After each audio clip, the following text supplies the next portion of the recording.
Bonjour et bienvenue à l'émission Chrétien comme Christ. Aujourd'hui, le thème de notre émission est la foi et la persévérance. Un thème très important. Alors Christine, tu as un texte à nous lire, même plusieurs, je pense. Il y en a plusieurs, mais on va commencer par le premier dans 2 Thessaloniciens, chapitre 1, verset 4, qui nous dit « Aussi, nous glorifions-nous de vous dans les églises de Dieu, à cause de votre persévérance et de votre foi au milieu de toutes vos persécutions et des tribulations que vous avez à supporter. » Alors ça fait suite à l'émission précédente où on a parlé des persécutions, et ici on voit que la foi va avec la persévérance. On pourrait dire la foi ne vient jamais seule.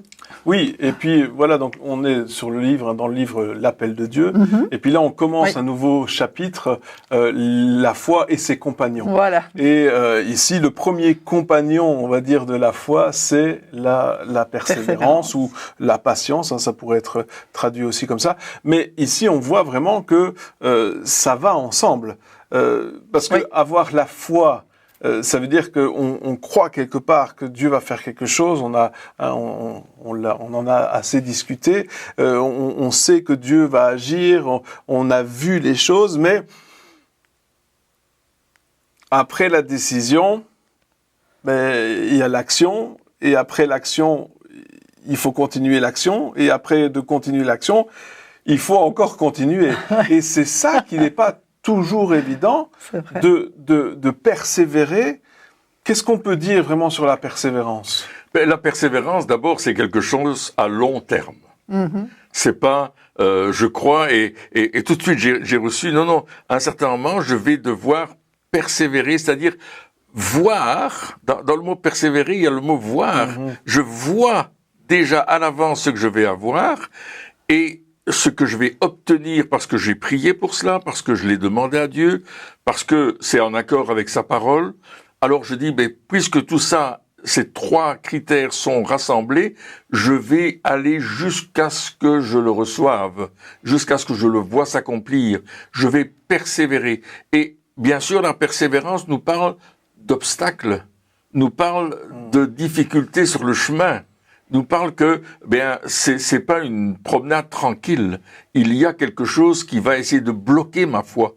D'abord, on a un adversaire que nous connaissons tous, qui lui va tout faire pour que nous doutions de la réponse que Dieu veut nous donner. Donc, c'est clair que je vais persévérer malgré le doute, malgré les choses qui vont m'agresser ou les gens qui vont me dire le contraire de ce que je crois recevoir. Et on a un exemple extraordinaire dans la Bible, c'est Jairus, où il vient chercher Jésus pour aller guérir sa fille qui est en train de mourir. Et puis en chemin, les gens viennent lui dire n'importune plus le maître, ta fille est morte. Et puis Jésus dit non, on s'occupe pas de ce qu'ils disent. On avance, on persévère, on va jusqu'au bout. Et il arrive devant la maison, et puis il y a déjà les pleureuses, il y a déjà toute une action religieuse qui se passe. Et Jésus va dire, arrêtez un petit peu vos cris, vos pleurs et toutes les choses que vous faites là, ça suffit maintenant. L'enfant n'est pas morte, elle dort. Et puis tout le monde se moque de lui. Ça demande de la persévérance devant la moquerie, devant les insultes qu'on peut nous donner parce qu'on dit non, ça je crois pas. Je veux aller au-delà de ce que tu vois. Et Jésus rentre dans la maison, il fait sortir tous les incrédules et il ne prend que les parents, les disciples qui sont avec lui. Et là, le miracle s'accomplit. Il a persévéré, il a fait le chemin jusqu'au but pour voir la résurrection de la petite fille. C'est ça la persévérance. Oui, c'est cette histoire de percer quelque part. Hein. On peut penser à une perceuse, où on voit un mur, on veut aller au travers, faire un trou dans le mur. Alors, je sais pas si vous avez déjà essayé, mais lorsqu'on voit un mur de maison, on se dit ça va, il y a pas grand-chose à faire. Et moi, une fois, je prends une perceuse avec une mèche suffisamment longue. Donc, je prends une mèche de 50 cm, donc quand même quelque chose de. Et puis, je commence à percer dans le mur.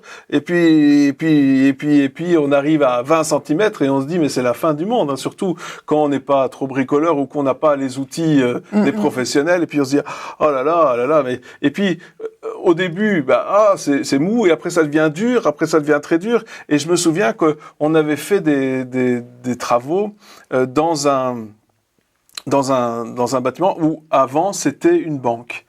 Et donc, c'était on devait faire un trou entre une pièce et le coffre de la banque. Et donc, on arrive avec, alors moi, j'ai pas touché, hein, mais ils arrivent avec les perceuses, tout ça, les marteaux-piques et tout le bazar, et puis ils commencent à dire, ouais, non, mais ça va, pas de problème, machin, on va y arriver. Et puis, ils arrivent sur les gros bouts de métal, hein, parce que comme c'était un coffre fort, c'était des pyramides. Et là, ils se sont dit, oh, on va jamais y arriver.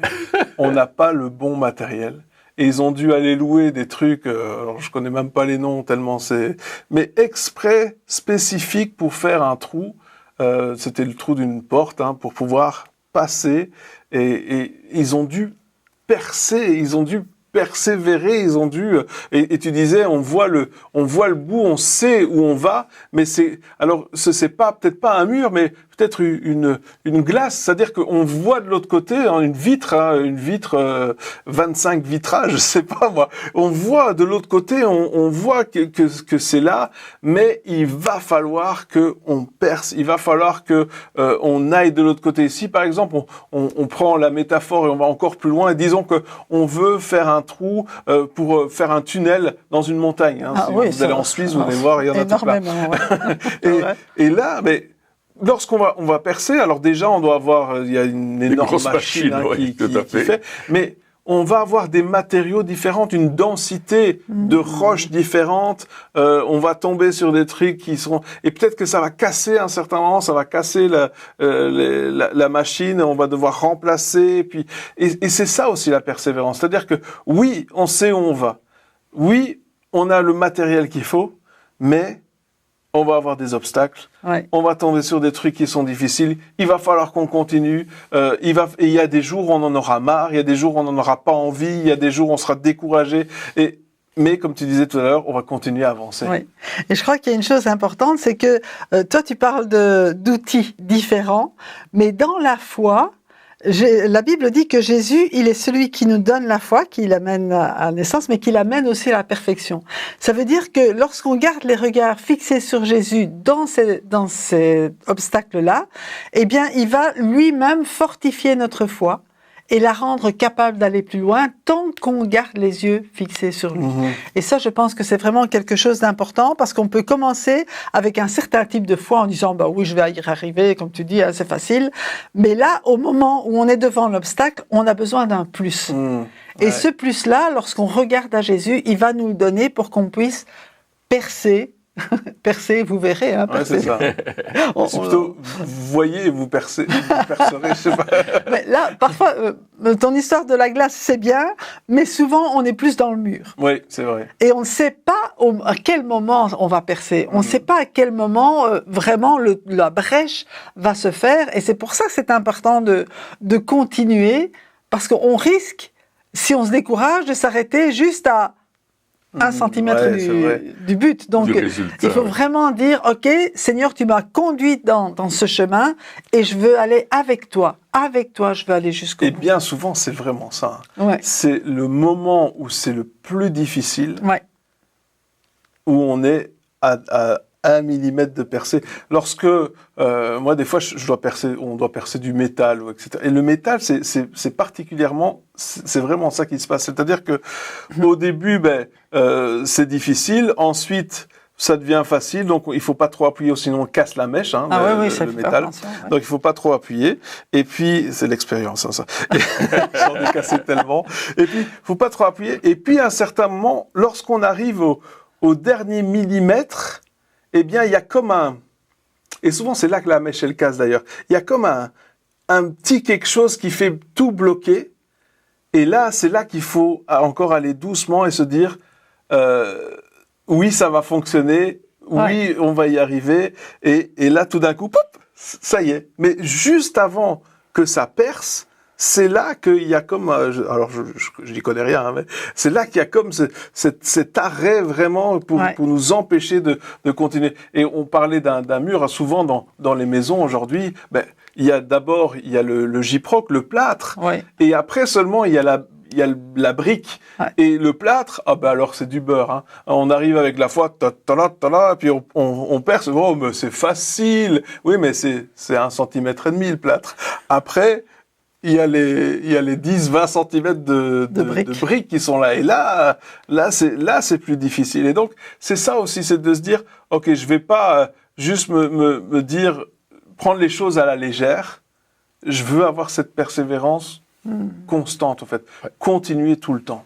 C'est intéressant, ici, dans le texte, il parle au milieu de toutes vos persécutions. Donc, persécution, c'est quelque chose que des êtres humains nous font pour nous empêcher d'aller plus loin parce qu'on a la foi. C'est des obstacles humains. La persécution, ça vient d'obstacles humains. Et puis, il parle de tribulation. C'est-à-dire des choses qui peuvent nous arriver indépendamment de notre volonté, des obstacles, peut-être tout d'un coup on manque de finances, des difficultés. La maison s'écroule, tu as un accident de voiture, tu tombes malade. Ça devient des tribulations, des choses qui sont là, mais les deux sont des tests pour notre foi. Parce que la persévérance, elle va gagner test après test. Elle va nous permettre d'aller d'un test à l'autre. Et je sais qu'à un certain moment, tu parlais de percer du métal, de percer des briques, etc. Mais on est comme testé. Moi, je me souviens, je perçais un mur dans une vieille maison pour faire une fenêtre. Et on était sur des échafaudages, c'était très dangereux. Et puis, c'était une très vieille maison. Et on tapait au burin. Et à un certain moment, dans la difficulté, c'est mes muscles qui étaient endoloris parce que c'était trop dur. C'est eux qui ont pris à la place du burin. et j'avais l'envie d'arrêter de frapper parce que ça faisait mal.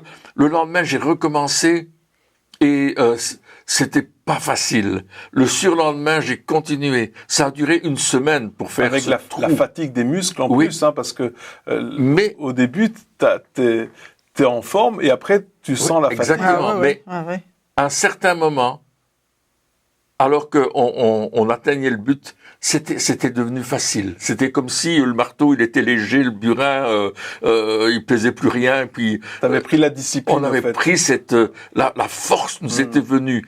Et ça aussi, dans l'épreuve, dans la tribulation, il faut demander à Dieu, donne-moi plus de force pour aller plus loin, pour persévérer. Et le Saint-Esprit va venir nous fortifier dans notre foi pour qu'on puisse continuer la lutte, le combat et remporter la victoire. Parce que la foi, elle a comme but de remporter la victoire. Souvenons-nous, la définition de la foi, la ferme assurance des choses qu'on espère, ça c'est le but, c'est ce qu'on voit dans le fond là, et la démonstration de celles qu'on ne voit pas. On espère, on ne voit pas, mais il faut persévérer. On a le but devant nos yeux et il y a la foi qui nous fait voir des choses qu'on n'a pas encore vues. Et Paul dira la même chose dans l'épître aux Romains, la deuxième épître aux Romains, il dira que des choses que l'œil n'a pas vues, que l'oreille n'a pas entendues. C'est-à-dire que la persévérance va nous faire entrer par la foi dans une nouvelle dimension spirituelle, on en parlait dans l'émission précédente, où notre persévérance va être là parce que on sait que l'on sait que l'on sait qu'on a déjà obtenu ce pourquoi on est en train de se battre. Et pourquoi on a de l'opposition, comme la persécution ou les tribulations. Et en fait, le mot foi peut être traduit par conviction aussi. Donc c'est quelque chose qui n'est pas seulement je crois, je pense que, j'espère que, mais c'est quelque chose qui est là à l'intérieur. C'est pas intellectuel. C'est pas intellectuel. C'est pas que intellectuel. Non, c'est-à-dire qu'on a cette connaissance de la foi, mais elle se traduit en action, elle se traduit, ça va au-delà de juste une pensée ou une compréhension, c'est une démonstration, c'est ça. Hein. Mais il y a un moteur intérieur qui vient du Saint-Esprit aussi, qui te fait continuer. tu peux pas t'arrêter quelque part. Quand tu commences, c'est pas comme si, bon, à certains moments, tu peux dire la persévérance, c'est difficile, mais à un autre moment, tu sais, non, il faut que je continue. Il y a une force qui est extérieure à toi. C'est un peu comme je pense que c'est le prophète Jérémie qui disait ça, parce que Jérémie, pendant tout un temps, c'était le prophète de malheur. Tout ce qu'il disait, je pense que c'est les 20 premiers chapitres, c'est que des malheurs. Ouais. Et puis il disait, mais j'en avais marre de dire que tout ce qui sortait de ma bouche, c'était des trucs de malheur. Et franchement, j'avais envie d'arrêter. Et puis il dit, mais c'était comme un feu en moi. Oui, c'est ça. C'était comme un feu et je ne peux pas me taire, je peux pas arrêter parce qu'il y a ce moteur qui est là. Et je pense que ça doit nous encourager à se dire, oui, c'est vrai, on dit, oh, la persévérance, c'est difficile. Oui, c'est vrai, mais en même temps, qu'est-ce que tu vas faire d'autre? Oui, c'est ça. Tu vois, qu'est-ce que tu vas faire d'autre? Tu dis, ah oui, mais j'en ai marre, etc. Mais oui, mais en toi, même, c'est comme, ce que j'ai envie de dire, c'est trop tard. T'es déjà infecté par la foi, c'est déjà en toi, ouais. Et peu importe ce que tu fais, à un certain moment, tu vas te dire, non mais, au fait, je vais continuer. Ouais. Oui, j'en ai marre.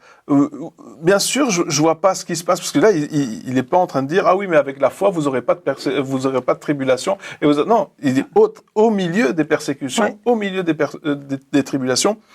Vous avez manifesté votre foi, vous avez persévéré dans la foi, et à ce moment-là, de dire, ah mais au fait, ce moteur-là, ce qui m'anime, eh bien, c'est plus fort que moi quelque part. Je sais que c'est pas juste moi, mais qu'il y a l'Esprit de Dieu qui est en moi et qui me dit, allez, relève-toi, continue, va de l'avant.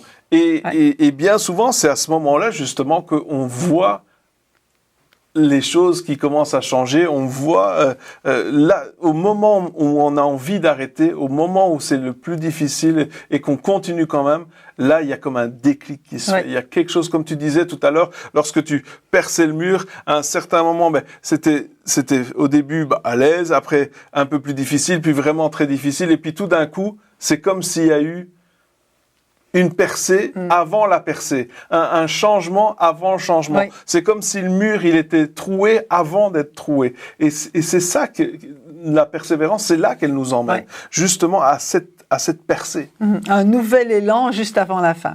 Et souvent, on parle aussi des coureurs, des coureurs à pied qui, à un certain moment, ils n'en peuvent plus et il y a un cap aussi dans leur course qu'ils doivent passer s'ils veulent aller jusqu'au bout de la course. Et très souvent, même l'apôtre Paul, il prend l'exemple en disant il faut aller jusqu'au bout, il faut vraiment garder la foi jusqu'au bout. Et donc, on ne doit pas être découragé quand on en a marre. C'est ça. On ne doit pas se dire qu'on est nul, on ne doit pas se dire « Ah, mais de toute façon, moi, je ne suis pas un bon chrétien parce que j'en ai marre, parce que j'ai plus envie, parce que c'est difficile, alors je ne suis pas... » Non, c'est normal. C'est normal. Tout à fait. Et la persévérance, elle nous amène encore plus loin. Oui. Et j'aimerais lire un texte dans Jacques, au premier chapitre. À partir du verset 2, il nous dit « Mes frères et sœurs, considérez comme un sujet de joie complète les diverses épreuves auxquelles vous pouvez être exposés, sachant que la mise à l'épreuve de votre foi produit la persévérance.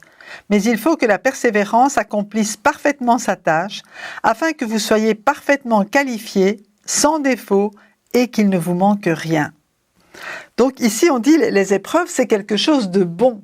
C'est pas quelque chose de mauvais, même si parfois on sait que c'est difficile. Mais c'est la mise à l'épreuve de votre foi qui produit la persévérance. Et donc, la persévérance vous rend qualifié, vous qualifie en fait pour que vous soyez sans défaut.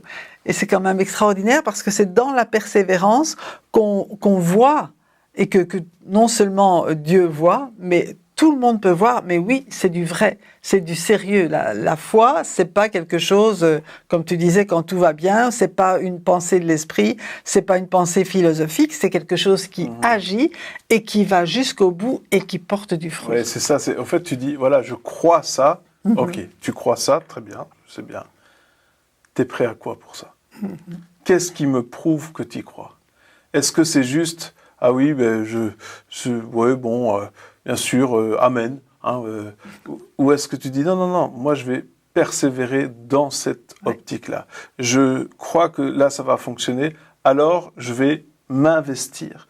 Je vais aller plus loin que juste de dire ah ben oui, je crois que parce que souvent quand on dit je crois mais sans acte, c'est plutôt je crois, c'est plutôt on verra. Oui. C'est parce qu'il n'y a pas d'acte qui se passe. C'est une possibilité, je pense que ça se pourrait. Oui, beaucoup, bien sûr. Non, je crois que je suis capable de conduire. Ah, tu crois que tu es capable de conduire? Qu'est-ce que tu fais pour montrer, pour prouver, pour aller plus loin? Tu fais quoi? Ah ben rien. Il y a une voiture qui est là, mais bon, je crois que je suis capable de le faire, mais bon, c'est bon, je vais regarder les autres le faire, c'est plus facile. Non, si tu crois que tu es capable de conduire, tu prends la voiture et tu conduis. Et c'est ça, cette foi, comme tu dis, c'est pas, et c'est pour ça que ça peut pas être que théorique, ça peut pas être juste une philosophie, ça doit être les actes. Et puis Jacques, dans son livre, il y va pas de main morte. Hein. La foi sans les œuvres est morte, elle est vaine, elle sert à rien. Si tu peux croire tout ce que tu veux, si tu fais rien, ça ne sert à rien. Hein, et c'est bon pour la parole de Dieu aussi. Tu peux croire toute la Bible, c'est super. Mais si dans ta vie, tu la mets pas en pratique, ça ne sert à rien de connaître toute la parole. Ça ne sert à rien. Si on ne fait rien avec, ça ne sert à rien. Ouais, c'est ce que Jésus a dit. Hein. On peut écouter la parole, pas la mettre en pratique. Tu bâtis sur le sable. Exactement. Et c'est pour ça que la persévérance, elle a cet effet de dire... Ok, persévérer, c'est forcément une action. C'est forcément quelque chose qui m'implique moi personnellement. Je peux pas dire ah mais j'ai persévéré dans rien. Non, non mais c'est vrai. La foi, tu peux dire ah ben je crois. Mais la persévérance, il y a forcément une action. Il y a forcément une action parce que il y a forcément une opposition. Il y a forcément, soit c'est toi qui as plus envie, soit mais il y a forcément quelque chose qui veut t'empêcher d'aller plus loin. Et il y a forcément une action qui dit je vais continuer quand même. Donc la persévérance, elle va avec la foi. Oui, et c'est pour ça que Paul, quand il parle aux Thessaloniciens, il parle du résultat de leur foi. Il leur dit vous avez persévéré, ça se voit. Ça se sait, ça se connaît. C'est devenu une réputation des Thessaloniciens. Il en parle dans le premier livre aux Thessaloniciens et dans le deuxième. Il les félicite pour leur foi parce qu'ils ont reçu la foi dans les tribulations. Donc c'est visible. La persévérance, c'est quelque chose de visible sur la vie des personnes qui persévèrent dans la foi. Qui dit on croit ce que Dieu dit. On croit Dieu pour ce que sa parole dit. Alors, parfois, c'est vraiment un combat, un chemin du combattant, pour arriver au résultat, parce qu'il y a eu tellement d'obstacles qui peuvent être des obstacles humains, des personnes qui nous disent « tu n'y arriveras pas », tu n'es pas capable, ce que tu fais n'est pas bien. Donc, des personnes qui, quelque part, essayent de saper notre foi. Ils font pas exprès. Ils ont peut-être de la bonne volonté, parfois, en voulant nous encourager, mais ils nous découragent plus qu'autre chose. Et puis, il y a le fait que je me retourne, comme tu en parlais tout à l'heure, j'ai cette intimité avec Jésus, cette proximité avec mon Dieu, avec sa parole, et je vais persévérer dans ce qui a été déclaré. Je crois ce que la Bible dit et peu importe ce qui arrive, je le crois.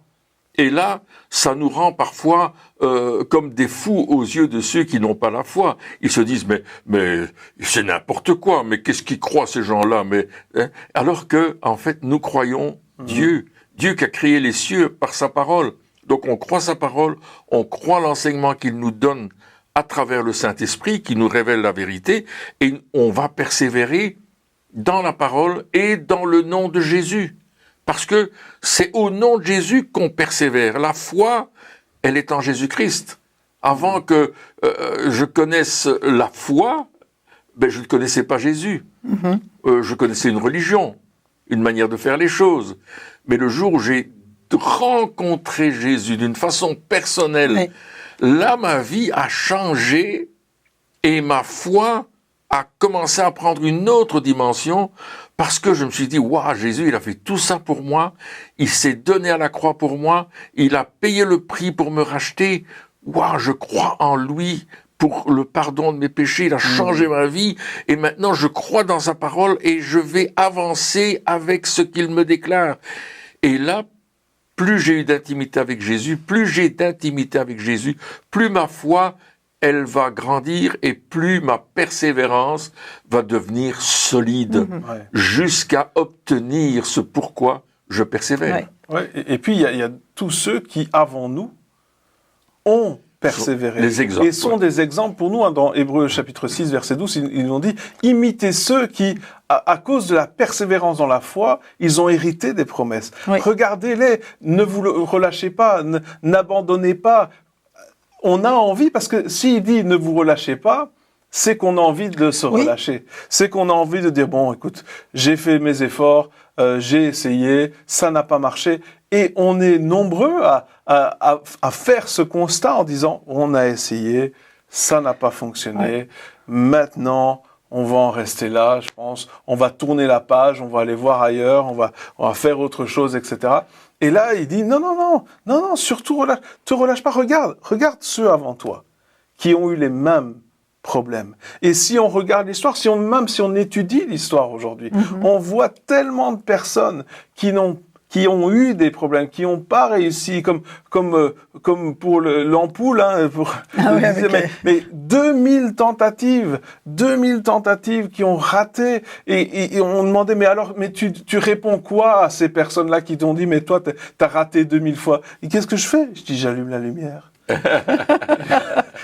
Et je leur montre que ça fonctionne. La 2001e. Mais ne te relâche pas, mais imite ceux qui, par la persévérance, dans la foi, ils ont hérité des promesses. Et nous avons des promesses. Et ces promesses, elles sont oui et amen. Lorsque Dieu il nous parle, lorsque Dieu nous donne des révélations, lorsqu'on voit des choses de la part de Dieu, lorsqu'on a des confirmations, lorsqu'on est sûr de la volonté de Dieu, eh bien, il faut continuer. Parce que, en persévérant, on va voir les choses s'accomplir. C'est une certitude.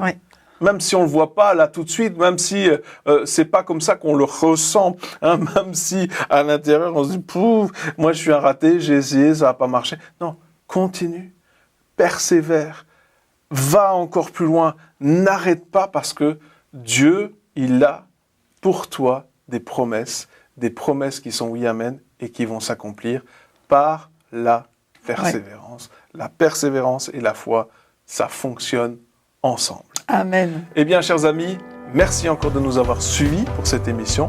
Et puis, on se retrouve très bientôt pour la suite. Au revoir.